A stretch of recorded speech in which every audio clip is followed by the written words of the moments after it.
Questionnaires.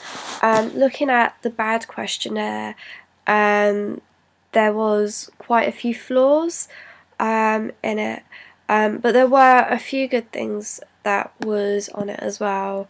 I think some of the flaws was that it had a lot of closed questions with really confusing answers, and that can confuse the consumer, and it may not be the answer that you're looking for, and it may not be their truthful answer as well, and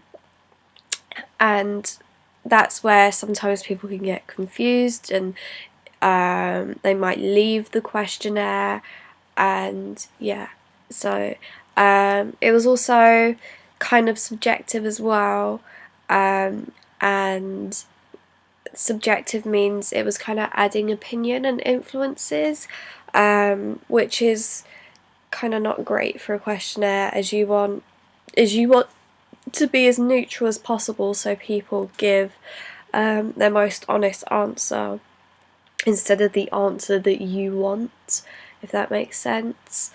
I think the good things about the bad questionnaire was that it offered something in return, which gives people an incentive to do the questionnaire, and also it was short, like it was very short, but it was a lot shorter than the good questionnaire. Like it was very short, but I think you need a questionnaire that is kind of in between the length of the bad questionnaire and the good questionnaire. Like not as long as the good questionnaire, but not as short as the bad questionnaire, if that makes sense. The good questionnaire was very good. It was very objective. It had a range of open questions and closed questions, so it gave people a chance to explain their answers.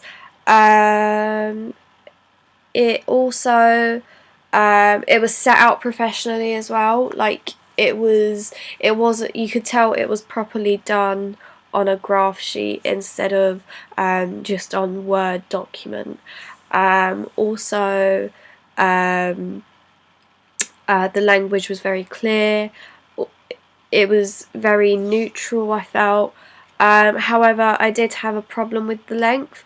There was like 100 and plus questions, and after a while, if there's no incentive for me to do that questionnaire, I'll just give up halfway because it will take too much of my time. So you just want to be careful about that. I think that the benefits of using questionnaires for research is that it's not as time consuming as getting a focus group, and it's not as opinion dividing, and you're going to get a lot of people agreeing on the same things, a lot of people disagreeing on the same things as well. Also, it's very cost effective as well. The problems with using this form of research though is sadly it is very time consuming, and a lot of the time you have to offer people to do the questionnaire. You have to get a certain amount of numbers, and if you don't get a certain amount of numbers it wouldn't be classed as fair research, which is very, very unfortunate.